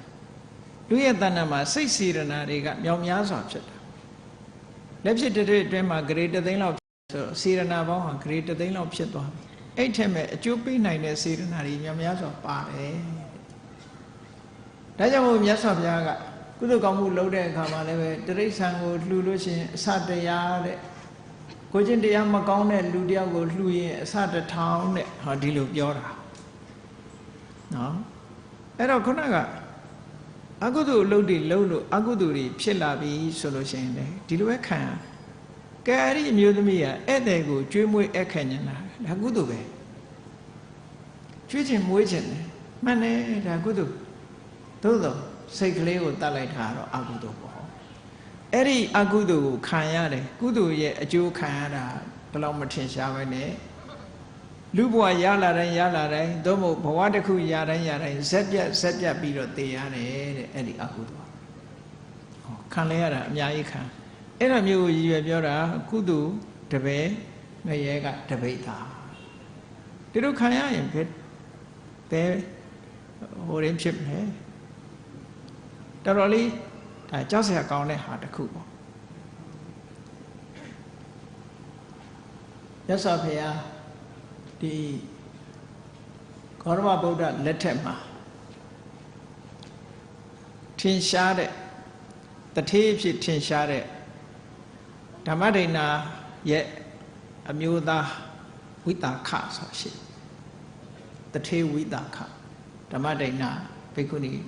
နောက်ကျတော့ဓမ္မဒိဏရဲ့အမျိုးသားဝိတာခတထေးရာဇဂုပြည်မှာနေတာရာဇဂုပြည်မှာအုပ်ချုပ်တဲ့ဗေမိတာရမင်းဗေမိတာရမင်းနဲ့ဝိတာခတို့ကဒီဘဝမှာလည်းအလွန်ရင်းနှီးတယ်ဟုတ်လွန်ခဲ့တဲ့62ကဘာတုန်းကလည်းသူတို့အတော်ရင်းနှီးခဲ့တဲ့လူတွေပဲဒီဘဝမှာလာပြီးဆုံညပြန်62ကဘာတက်ကတိတ်တာတဲ့ဖုဒ္ဒတဲ့ဘုရားနှစ်စုပွင့်ခဲ့ဘူးတယ်အဲ့ဖုဒ္ဒဘုရားလက်ထက်မှာဘုရင်ကြီးရဲ့သားတော်3ပါးကုသကောင်မှုလှုပ်ချင်ညာဘုရင်ကြီးဆရာခွင့်တောင်းပြီးတော့ဝါရင်3လပတ်လုံးသူတို့ကသူတော်စင်အဝတ်ကိုဝတ်ပြီးသူတို့တပည့်ပေးတဲ့နဲ့သူတော်စင်အဝတ်ကိုဝတ်ပြီးတော့ဆေဝါတိလာဆောင်ညာခုနဗေမိတာရမင်းရဲ့အလောင်းနဲ့ဝိတာခရဲ့အလောင်းလွန်ခဲ့တဲ့62ကဘာတက်ကအဲ့ဒီထဲမှာဝိတာခအလောင်းကပါတော့ဆိုရင်အဲ့ဒီမင်းသား3ယောက်ရဲ့ဗန္ဒာရေးမှုပေါ့ဗန္ဒာကိုသူကခံရဗေမိတာရကတော့အဲ့ဒီတော့ကအဲ့ဒီမင်းသား3ယောက်ရဲ့သူကစရေးစီမံခန့်ခွဲရတဲ့ခုခေတ်လို့ဆိုရင်မန်နေဂျာပေါ့မန်နေဂျာသူတို့နှစ်ယောက်ကိုတောင်းပေးထားတယ်အလှဲကြစီအလှဲကြစီတို့ညီကို3ယောက်ပိုင်တဲ့ခိုးတော်တွေကနေထုတ်ပြီးတော့နေ့စဉ်နဲ့မျှတန်ဃာတွေကိုဆွန့်ကပ်ဖို့ဆိုပြီးတော့သူတို့နှစ်ယောက်ဥဆောင်ပြီးတော့ဆွန့်ကပ်ကြတယ်အဲ့ဒီမှာဝေယဝိဆသမားတွေအများကြီးပဲခိုင်းထားတယ်ဝေယဝိဆသမားတွေသူတို့ကပေးထားတာဒါတန်ဃာတွေကိုဆွန့်ကပ်ဖို့လို့တန်ဃာဝတ်ဆိုပြီးတော့ခွင့်ပြုထားတဲ့ပတ်စံနဲ့နောက်ပိုင်းဘာတွေဖြစ်လာတော့လို့ဆိုတဲ့အခါတန်ဃာတွေဆွန့်ကပ်လို့ရှိရင်လေသိပြီမကြံမှုတဲ့လက်ကြံသိမရှိဘူးတိုင်းပြီးတော့လှုပ်တာဆိုတော့ဘုန်းကြီးတွေကပ်ပြီးရင်ပြောင်းတာပဲဝေယဝိဆသမားကသူတို့ပတ်စံပေးထားတာဆိုတော့သူတို့ကြွေးတာမွေးတာသိပြီလောက်ပုံမပေါ်ဘူးเนาะကြံရင်တော့စားမှာပေါ့နောက်ကြတော့ဘာလှုပ်လာတော့လို့ဆိုတော့ဝေယဝိဆကလည်း3လကြီးဆိုတော့ရက်ရှည်ကြီးလောက်ရတဲ့အခါကျတော့ဒီကလည်းအမေလည်းပါတယ်အဖေလည်းပါတယ်ထမင်းချက်တာဝန်ကြအမေကတတိအသီးနှံတွေလှီးဖို့ချုပ်ဖို့ပြီးဖို့ကြောင့်အဖေကထမင်းချက်ဖို့ပေါ့အဲ့ဒါလိုဝေယဝိဆလာတဲ့အခါအိမ်ကကလေးတွေကပါလာစောနေပါလေချဲလို့တန်ဃာတွေကမကြွလာသေးဘူးကလေးလေးတွေကမေမေစားတယ်ဖေဖေစားတယ်နဲ့လှုပ်လာတဲ့အခါကျတော့အဲ့တန်ဃာတွေမကြွသေးခင်တန်ဃာတွေအတွက်လို့လှူတဲ့လူကလှူထားတာပထမကလေးတွေအငိုတိတ်အောင်လို့ဆိုပြီးတော့ပေးတာကျွေးလိုက်တာစပြီးတော့နောက်ကြတော့သူတို့ကပါစားတော့တာပဲတန်ဃာတွေမလာခင်သူတို့ကချက်လို့ပြုတ်လို့စားတယ်ဆိုပြီးတော့အရင်စားလိုက်ကြတော့တာနော်အချိန်တွေကအဲ့ဒါလို့ပြောင်းလဲသွားတယ်လှုပ်တာတော့တန်ဃာဝေယဝိဆကုသိုလ်လုံးကြတာပဲသို့တော့တန်ဃာတွေမကတ်သေးခင်ဒီလိုစားကြတောက်ကြတန်ဃာဝတ်ထဲကတန်ဃာကိုရည်စူးထားတဲ့ဆွမ်းခဲဝယ်ဘောဇဉ်တွေကိုစားကြတောက်ကြဖြစ်လာတဲ့အခါကျတော့သေလဲသေရောအဲ့ဒီလူတွေက16000လောက်ရှိအကုန်လုံးပြိတ္တာဖြစ်ကုန်ပြိတ္တာဘောဆိုတာစားရမဲ့မဲ့တောင်းအောင်မဲ့ဒဏ်ခတ်ခံရတယ်ပေါ့ကံကြမ္မာရဲ့ဒဏ်ခတ်မှုပေါ့ပြိတ္တာဖြစ်အဲ့ဒါ62ကဘာတက်ကနေပြိတ္တာဖြစ်ပြီးတော့ပြိတ္တာဘဝကကျွတ်တဲ့အခါလူဖြစ်လိုက်ဘာဖြစ်လိုက်ပေါ့လေကံအားလျော်စွာသွားပြီဟောဒီဗာဒကဘာရောက်တဲ့အခါကျတော့ကကုတန္တမြတ်စွာဘုရားလက်ထက်မှာပြိတ္တာဘဝပြန်ရောက်ကြပြန်အဲ့ဒီလူတွေပြိတ္တာပြန်ဖြစ်တဲ့အခါကျတော့ကကုတန္တမြတ်စွာဘုရားစီသွားပြီးချင်းကပ်ကြတယ်သူတို့ရုပ်အစင်းတွေကအမတမကြောက်မွဲ့ဖွယ်ရကောင်းတယ်ခုခေတ်ဆိုရင်တော့ ghost ပေါ့တဆေးတွေဖျားစီချင်းကပ်ပြီးတော့ တပည့်တော်တို့မစားရကြပြီဗျာတဲ့ဘယ်တော့မှကျွတ်မလို့လို့ဆိုတော့တပည့်တော်တို့စားဖို့များကြုံမလားလို့ဆိုဘုရားကပရိတိလုပ်တယ်မင်းတို့ငါဘုရားလက်ထက်မှာတော့ရအောင်မဟုတ်သေးဘူးစိတ်ပြက်လက်ပြက်နဲ့ပြိတ္တာတွေဒီလိုပဲငငပြက်ပြက်နဲ့နေကြနောက်တစ်ခါလူရဲ့အသက်4000တန်းမှာကကုတ္တနာမြတ်စွာဘုရားပွင့်တာနောက်အဲ့လိုဆုတ်ကတက်ကပြီးတဲ့အခါနောက်တစ်ကြောမှာ3000တန်းမှာကောဏခမနာမြတ်စွာဘုရားပွင့်လာတယ်သူတို့ကမသေးသေးဘူးအသက်ရှင်နော်ဘုရားစီသွားပြီးရှောက်ကြပြန်ဘုရားကလည်းငါလက်ထက်မှာမင်းတို့မရနိုင်သေးဘူးရဝေမဲ့လို့မရှိဘူးကျွတ်ဖို့မရှိသေးဘူးဟောတော့ကတ္တဝမြတ်စွာဘုရားအသက်2000တန်းမှာဆုတ်ကတက်ကပြီးလို့အသက်2000တန်းရောက်တော့ကတ္တဝဘုရားပွင့်ကတ္တဝဘုရားစီချင်းကပ်ပြီးတော့မေးတဲ့အခါကျတော့ကတ္တဝဘုရားမင်းတို့ငါလက်ထက်တော့စားရအောင်မဟုတ်ဘူးငါရဲ့နောက်မှာဂေါရမဘုရားဆိုပွင့်လေအဲ့ဘုရားလက်ထက်ကျရင်မင်းတို့ရဲ့ဆွေတော်မျိုးတော်မင်းတို့ရဲ့မန်နေဂျာကြီးနော်ဘန္နာဆိုးကြီးသူတို့ကုသိုလ်ကောင်းမှုလုပ်ပြီးတော့မင်းတို့အမျှဝေလို့ရှိရင်တော့မင်းတို့ကြွချိန်တမ်းပါပြီလို့အဲ့လိုပြောတာအသိဝန္တာတာတဲ့ကတ္တဝဘုရားလက်ထက်မှာအဲ့ဒီအဖြေလေးရတာနေလိုက်ရောအကြာကြီးဂေါရမမြတ်စွာဘုရားပွင့်လာဘုရားရာဇဂိုပြေကြွတော့ဗေမိတာရမင်းကြီးကဝေလူဝံဥယျာဉ်လှူတယ်ရေစက်ချတယ်သူတို့မသိလိုက်ဘူးအမျှမရလိုက်ကြဘူးဗေမိတာရသူတို့ရဲ့မန်နေဂျာကြီးပေါ့ဟိုဘွားတော့နောက်ဝိတာခလည်းကုသိုလ်ကောင်းမှုတွေလုပ်တယ်သူတို့အမျှမရလိုက်မရလိုက်တဲ့အခါကျတော့မှသူတို့ဟာတနည်းနည်းနဲ့သိအောင်ပြကြတယ်ရသော်ဘုရားကဗေမိတာရမင်းကိုပြောတယ်မင်းရဲ့ဆွေတော်မျိုးတော်တွေခုလိုပြိတ္တာဘဝရောက်နေကြပြီတန်ဃာတွေရဲ့စာအုပ်စာပြစားလို့ဒီလိုဖြစ်တယ်အဲ့တော့ဒီတစ်ခါကုသိုလ်ကောင်းမှုလုပ်ပြီးမျှဝေပေးပါလို့ဆိုတော့ဘုရားမှုရှိတဲ့တန်ဃာတွေပင့်ပြီးတော့ဆွမ်းခဲဝဲဘောဇဉ်ချိုးချင်းရတာအဖျားပြားတွေကိုပြင်းဆင်ပြီးတော့တန်ဃာတော်တွေဆက်ကပ်ပြီးဒီကောင်းမှုကြောင့်တပည့်တော်ရဲ့အတိတ်ကဆွေတွေမျိုးတွေဟာမစားရမတော့ရဖြစ်နေတာတွေနတ်နိုင်ဖြစ်သောအစားအစာတွေရရှိပါစေတည်းလို့ဟောဆိုပြီးအမျှဝေလိုက်တာဟောအဲ့ဒီကစပြီးစားစရာတွေရသွားကြတယ်ညကြတော့ကိုရောမြတ်တွေကရောက်လာကြသေးတယ်အဝတ်မပါဘူးတဲ့စားစရာတော့ရပြီဝတ်စရာမရှိသေးဘူးဆိုတော့မြတ်စွာဘုရားသွားလျှောက်တဲ့အခါမြတ်စွာဘုရားကအဝတ်လှူရမယ်လို့ဆိုတဲ့အခါတန်ဃာတွေကိုပင့်ပြီးတော့အဝတ်လှူပြီးခုနလိုနတ်နဲ့ဖြစ်သောအဝတ်တွေကိုရပါစေတည်းဆိုတော့မှအမျှဝေလိုက်တဲ့အခါသူတို့ကလည်းတာရုခေါ်လိုက်တော့ဒီပြိတ္တာတွေဟာလုံးဝကျွတ်တဲ့အဆင့်ထိအောင်ရသွားတယ်ဝတ်စရာလည်းရသွားတယ်စားစရာလည်းရသွားသူတို့ဟာချမ်းချမ်းသာသာဖြစ်သွားတယ်အဲ့ဒါဟာကြည်တန်ခါဝေယဥစ္စာလုံးလို့ကုသိုလ်ရမလားလို့ဆိုမလုတ်တတ်တဲ့အခါမှာကြည်ကုသိုလ်ကတပည့်သားလောက်ရပြီငရဲကတပည့်သားလောက်ဖြစ်တယ်ခံရတာနဲတာမဟုတ်ဘူးတဲ့အဲ့ဒါကြောင့်မို့လို့ဆရာတော်ကြီးတွေကတတိပေးတာဗမာပြည်မှာဖျားပွဲတွေဆိုတာလည်းပဲအလုံးသိကြတဲ့အတိုင်းပဲနော်အကောင်မလောင်တွေတတ်ပြီးတော့ဖျားပွဲကျင်းပါတယ်ဇက်ပွဲတွေထည့်ပြီးတော့ကြည်တယ်ဇက်ပွဲတွေထည့်ပြီးတော့ကြည်တော့တချို့အရက်တွေမှာပေါ့ကြားဘူးလားတချို့အရက်တွေမြတ်စွာဘုရားရဲ့အလှူခံဘုံမှာတစ်နှစ်လုံးရှိတာလူတဲ့လူတွေကတော့ဘုရားရွှေသင်္ကန်းကတ်ရန်တို့လျှက်စမီပူဇော်ရန်တို့ဘာတို့ညာတို့ပေါ့နော်သူခေါင်းစည်းလေးတွေရွှေတုံဘုရားဝတက်ကြီးပေါ့တွေ့မှာပေါ့သူခေါင်းစည်းလေးတွေနဲ့သူ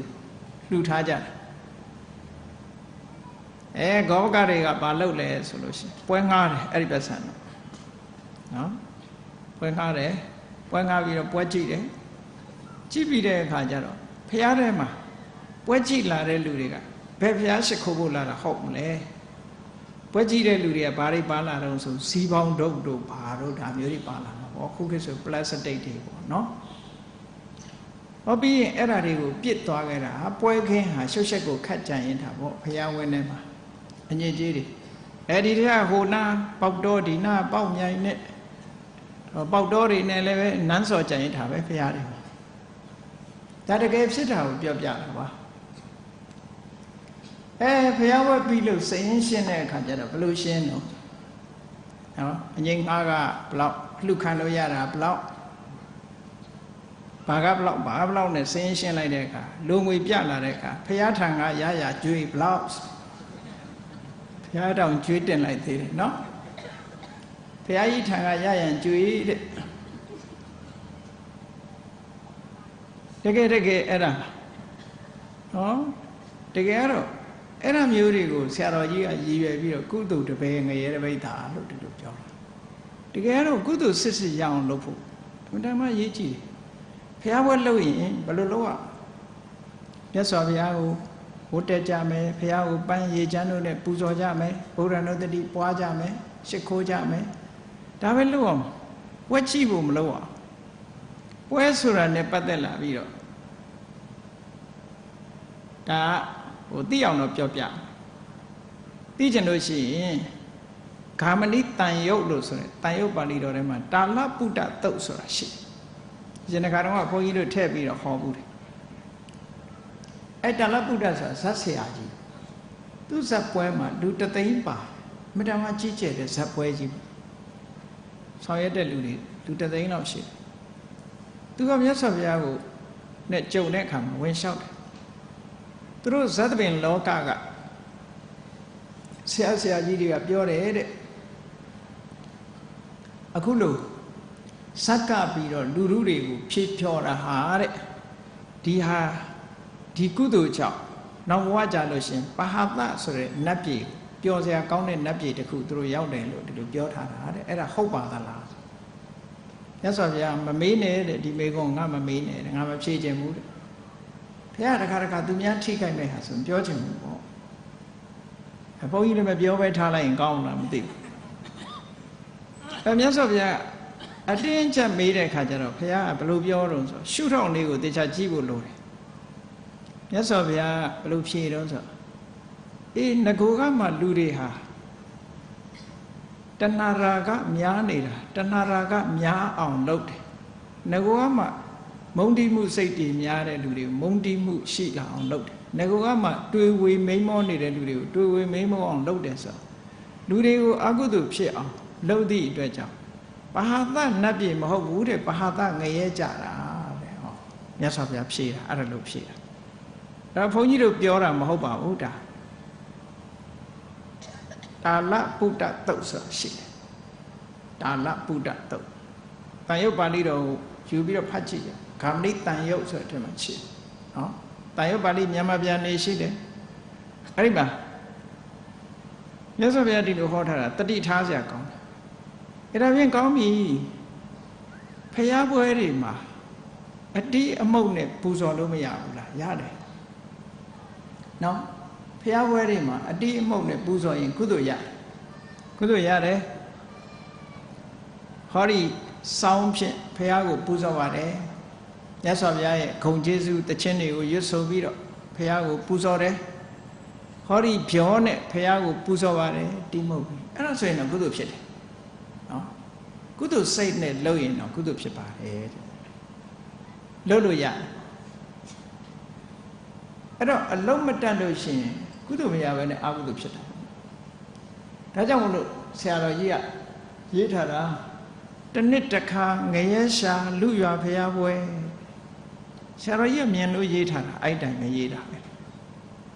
သူစာတန်းရဲ့နာမည်ကကုသိုလ်တပည့်ငရဲတပိဋ္ဌာစာတန်းတဲ့ဟောဒါလည်းသတိထားစရာအလွန်ကောင်းတာပေါ့အေးကောင်းပြီအခုလို့ဆွန်းကြီးလောင်းပြီဆိုတဲ့အခါမှာလည်းပဲကုသိုလ်ရအောင်လှုပ်တတ်တဲ့လူကရမှာပဲခုနလိုအကုသိုလ်ရသွားတဲ့လူတွေလည်းပါမှာပဲမပါဘူးမရှိဘူးအဲ့တော့ကိုယ့်ကိုကုသိုလ်လားအကုသိုလ်လားသိအောင်လုပ်ရကုသိုလ်ရအောင်လုပ်တတ်ရကုသိုလ်ရအောင်စိတ်ထားတတ်ရအဲ့ဒါလိုမထားဘူးဆိုရင်ကုသိုလ်တပည့်ငရဲတပိဋ္ဌာဖြစ်မှာပဲမတတ်ဘူးဆိုလို့ရှိရင်ကုသိုလ်လုပ်ငန်းလို့ပြောပြီးမယ်လို့ကုသိုလ်လုပ်ငန်းတိုင်းကုသိုလ်ဖြစ်တာမဟုတ်ဘူးအကုသိုလ်ဖြစ်တာတွေအများကြီးပဲဒါကြောင့်မို့ကုသိုလ်ဖြစ်အောင်ကိုယ်တိုင်စိတ်ကိုစောင့်တည်ပြီးတော့လုပ်ဖို့အမှန်တမ်းအရေးကြီးတယ်လို့ဒါဟာသိတဲ့သိလိုက်တာတွေပဲပေါ့အဲ့ဒါလို့မသိဘူးဆိုလို့ရှိရင်ကုသိုလ်ကိုအကုသိုလ်ထင်တယ်အကုသိုလ်ကိုကုသိုလ်ထင်တယ် မှားမှားရရင်ထင်ပြီးတော့ကုသိုလ်ရမလားလို့လုပ်တယ်ရလာတဲ့အခါအကုသိုလ်တွေဆိုရင်ဘဝမှာနစ်မွန်းတာပေါ့အဲ့ဒါလို့နစ်မွန်းမှာဆိုရင်အတော်ကြောက်စရာကောင်းတာပဲလေမိုက်မဲပြီဆိုလို့ရှိရင်ကြည့်လေမိုက်မဲပြီဆိုတဲ့လူဟာအကောင်းလားအဆိုးလားဆိုတာကိုဘာမှမတွက်တတ်ဘူးမတွက်တတ်သည့်အတွက်ကြောင့်ကြည့်လေအမေကနေငါသမီးအမေခေါင်းမှာမှက်ကြီးကကိုက်နေတဲ့မောင်းစားမှာဟဲ့ဆံဖို့ရင်အနာနာရှိတဲ့ဂျပွေးနဲ့နှစ်ဖူးကောက်ထုမက်ကတော့ပြန်သွားတာပေါ့အမေနှစ်ဖူးထုပြီးတော့နှစ်ဖူးကွဲပြီးသေသွားတယ်ဆိုတာရှိတယ်နော်အဲ့ဒါလိုပဲလှုပ်တာတခြားဖြစ်တာတခြားစိုက်တဲ့ဖက်ပေါ့နော်ဘေးအတွက်ဆိုးကျိုးတွေများလာပြီဆိုလို့ရှိရင်တော့ကုသိုလ်တွေပဲငရေရိတာဖြစ်မှာပဲဒါကြောင့်မို့လို့ကုသိုလ်လုပ်တဲ့အခါမှာကုသိုလ်ပြည့်ပြည့်ဝဝရအောင်လုပ်ဖို့လိုတယ်အဲ့ဒီမှာကုတ္တဌာနတုတ်မှာခုဆွန်ကြီးလောင်းတဲ့ပုဂ္ဂိုလ်ကြီးကုတ္တဌာနတုတ်မှာနှလုံးသွင်းရမယ့်အချက်10ချက်ပညာရှိအမတ်ကြီးကနေပြီးတော့ဘုရင်ကြီးကိုဆုံးမဩဝါဒပေးတာရှိတယ်အလူကြီးအတန်းကြီးလုပ်ပြီးအခုကတန်ဃာတွေဆွမ်းလောင်းတယ်ဆိုပေမဲ့ကြီးညိုဝေယဆောင်းတဲ့တန်ဃာပါခြင်းလည်းပါမယ်ကြီးညိုဝေယမဆောင်းတဲ့တန်ဃာလည်းပါခြင်းပါလာဘယ်လိုစိတ်ထားမလဲဘယ်လိုစိတ်ထားမလဲဟောတချို့ကျတော့ဆွန်ကြီးလောင်းရင်ကနေပြီးကိုရင်လေးတွေငေါက်ထားတွေပါတွေ့တယ်မလုပ်ကြနဲ့အဲ့ဒါမျိုးပါနော်အဲ့ဒီဘယ်လိုစိတ်ထားရမလဲဆိုတာကိုကုတ္တရဏတုတ်မှာမြတ်စွာဘုရားဟောထားတာရှိတယ်ကိုလုပ်တဲ့ကုသိုလ်ကောင်းမှုဘွဲကိုတဲ့လူတွေကအမျိုးမျိုးလာလိုက်အမျိုးမျိုးဆိုတာအသေးစိတ်တော့မပြောကောင်းတဲ့လူလည်းလာမယ်မကောင်းတဲ့လူလည်းလာမယ်ပေါ့ကောင်းတဲ့လူလည်းလာမယ်မကောင်းတဲ့လူလည်းလာမယ်ဆိုပါစို့ပါဏာတိပါဒရှောင်တဲ့သူတော်ကောင်းလည်းလာမယ်ပါဏာတိပါဒလှုပ်တဲ့လူလည်းလာမယ်အဲ့ဒါလို့လာပြီးဆိုတဲ့အခါမှာတဲ့ဘယ်လိုနှလုံးသွင်းရမလဲဆိုကောင်းတဲ့ပုံကိုယ်တွေကိုအာယုံပြုပြီးတော့စိတ်ထဲမှာကြည်နူးအောင်လုပ်ပါတယ်မကောင်းတဲ့ပုံကိုယ်တွေကိုသွားပြီးအပြစ်မြင်ပြီးရန်တွေ့မနေပါနဲ့တဲ့ဒါအရေးကြီးတာပေါ့နော်စိတ်ထဲမှာကုသိုလ်ဖြစ်ဖို့ကအရေးကြီးတယ်စိတ်ထဲမှာကုသိုလ်မဖြစ်ဘဲနဲ့အကုသိုလ်ဖြစ်ပြီးဆိုလို့ရှိရင်ခုနပြောတယ်ကုသိုလ်တွေပဲငရဲတပိတ်တာကိုလို့တာကကုသိုလ်ရတာအကုသိုလ်ဟောဒီလိုဖြစ်ဒါကြောင့်မလို့ကိုယ်စိတ်ကိုကုသိုလ်လုပ်တဲ့အချိန်မှာစင်စင်ကြယ်ကြယ်လေးကုသိုလ်ပဲရအောင်ကြိုးစားမယ်အားလုံးအရာရာမှာဒီကုသိုလ်ရဖို့ပဲစိတ်ကြည်နူးမှုပေါ်မှာပဲထားပြီးတော့ဘယ်ကိစ္စပဲဖြစ်ဖြစ်အကောင်းဘက်ကပဲရှုမြင်ပြီးတော့ကိုလုပ်တဲ့အလုပ်တစ်ခုအောင်မြင်အောင်ကုသိုလ်စိတ်နဲ့ပဲဆောင်ရွက်ဖို့လိုအပ်တယ်တဲ့အဲ့ဒါလို့လုံးဝသာလင်ကုသိုလ်ဟာပြည့်ပြည့်ဝဝရကြပါအဲ့ဒါလို့မဟုတ်လို့ရှိရင်ဆရာတော်ကြီးမိတ်ရှိတယ်လို့ပဲကုသိုလ်တပည့်ငရဲတပိတ်တာဖြစ်ပြီးတော့အဲ့ဒီအကုသိုလ်ရဲ့အကျိုးကိုခံကြရတယ်တဲ့ဒါကြောင့်မို့တရားချက်ခင်သူတော်စင်ပြိဿအပေါင်းတို့သည်အခုဖရာဘွဲနဲ့ပတ်သက်၍၎င်းတရားဘွဲနဲ့ပတ်သက်ပြီးတော့လည်းပဲမှတ်ရမှာပဲသံဃာဘွဲနဲ့ပတ်သက်ပြီးတော့လည်းမှတ်ရမှာပဲကုသိုလ်ဘွဲတွေနဲ့ပတ်သက်လာလို့ရှိရင်ကုသိုလ်ပြည့်ပြည့်ဝဝရအောင်စိတ်ထားတတ်ဖို့အမှန်တမ်းအရေးကြီးပါတယ်စိတ်ထားတတ်မှမြတ်တယ်လို့ဆိုတဲ့မြန်မာစကားအလွန်မှန်ကန်တယ်ကုသိုလ်ရအောင်စိတ်ထားတတ်ဖို့အရေးကြီးတယ်ဆိုတာကိုယ်စီမှတ်သားပြီးတော့ကုသိုလ်တရားဖြစ်ပွားအောင်တတိကြီးစွာထားပြီးကြိုးစားအားထုတ်နိုင်ကြပါစေကုန်သတည်း